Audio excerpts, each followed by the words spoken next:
Hi అండి, అందరికీ నమస్కారం అండి. ఫ్రెండ్స్, ఇప్పుడు అందిన వార్త. ఇక ఇంటి అద్దెలపై ఇక నుంచి కొత్త రూల్స్ అంటూ అప్డేట్ అయితే రావడం జరిగిందండి. అయితే ఇందుకు సంబంధించిన పూర్తి వివరాలు అయితే మన వీడియోలో తెలుసుకుందామండి. ఆ కొత్త రూల్స్ ఏంటి అనేది వీడియో మాత్రం పూర్తి వరకు చూడండి ఫ్రెండ్స్. అప్పుడే మనకి పూర్తి సమాచారం అయితే తెలుస్తుంది. ఇక లేట్ చేయకుండా టాపిక్లోకి వెళ్ళిపోదాము. ఇక ప్రస్తుతం సోషల్ మీడియాతో పాటు పలు ఆన్లైన్ వేదికలపై న్యూ రెంట్ రూల్స్ 2026 పేరుతో కొన్ని నిబంధనలు విపరీతంగా ప్రచారం అవుతున్నాయి. ఈ నియమాలు అద్దెదారులు, ఇంటి యజమానుల మధ్య ఉన్న దీర్ఘకాలిక సమస్యలను పరిష్కరిస్తాయని, అద్దె నివాస మార్కెట్ను పూర్తిగా డిజిటలైజ్ చేస్తాయని పేర్కొంటున్నారు. అయితే ఈ 2026 నిబంధనలు వైరల్ అయిన అంశాలలో చాలా వరకు కేంద్ర ప్రభుత్వం 2021లో ప్రతిపాదించిన మోడల్ టెనెన్సీ యాక్ట్లోనివే. భారతదేశంలో అద్దె చట్టాలు రాష్ట్ర ప్రభుత్వాల పరిధిలోకి వస్తాయి కాబట్టి కేంద్రం కేవలం ఒక నమూనా చట్టాన్ని మాత్రమే ఇచ్చింది. దాన్ని అమలు చేయాలా వద్దా అనేది రాష్ట్రాల ఇష్టం. ప్రచారంలో ఉన్న ఈ నిబంధనల ప్రకారం అన్ని అద్దె ఒప్పందాలను 60 రోజులలోపు ఆన్లైన్లో నమోదు చేయటం తప్పనిసరి. ఇలా చేయని పక్షంలో జరిమానాలు విధిస్తారు. ఇక సెక్యూరిటీ డిపాజిట్ల విషయంలో అద్దెదారులకు పెద్ద ఊరట లభించనుంది.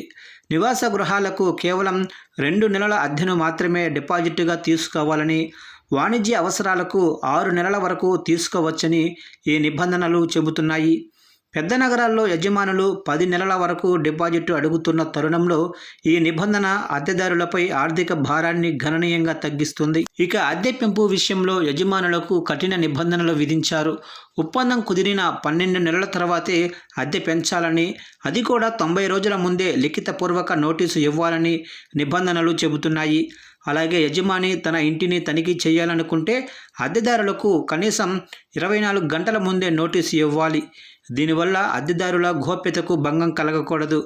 ఒకవేళ ఇంట్లో ఏదైనా పెద్ద మరమ్మత్తు అవసరమైతే అద్దెదారు చెప్పిన 30 రోజులలోపు యజమాని స్పందించాలి. లేని పక్షంలో అద్దెదారే స్వయంగా మరమ్మతులు చేయించుకొని ఆ ఖర్చును అద్దెలో నుంచి తగ్గించుకోవచ్చు. ఇక అద్దె చెల్లించకపోవటం లేదా ఇంటిని ఖాళీ చేయించడం వంటి వివాదాలు సివిల్ కోర్టుల్లో ఏళ్ల తరబడి సాగకుండా ప్రత్యేకంగా రెంటల్ ట్రైబ్యునల్స్ ఏర్పాటు చేయాలని ఈ చట్టం సూచిస్తుంది. ఇక ఈ ట్రిబ్యునల్లు 60 రోజులలోపు కేసులను పరిష్కరించాలి. యజమానులు బలవంతంగా అద్దెదారులను ఖాళీ చేయించడం లేదా నీరు లేదా విద్యుత్ సరఫరాను నిలిపివేయటం వంటి చర్యలకు పాల్పడితే శిక్షార్హులవుతారు. అవి అద్దెదారులకు రక్షణ కల్పిస్తూనే యజమానులకు కూడా తమ ఆస్తిపై స్పష్టమైన హక్కులను కల్పిస్తాయి. అయితే ఈ నిబంధనలు కూడా అన్ని దేశవ్యాప్తంగా ఒకేసారి అమల్లోకి రాలేదు.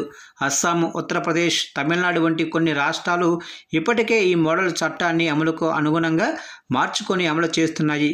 కానీ ఆంధ్రప్రదేశ్, తెలంగాణ వంటి రాష్ట్రాల్లో పాత అద్దె చట్టాలే ఎక్కువగా కొనసాగుతున్నాయి.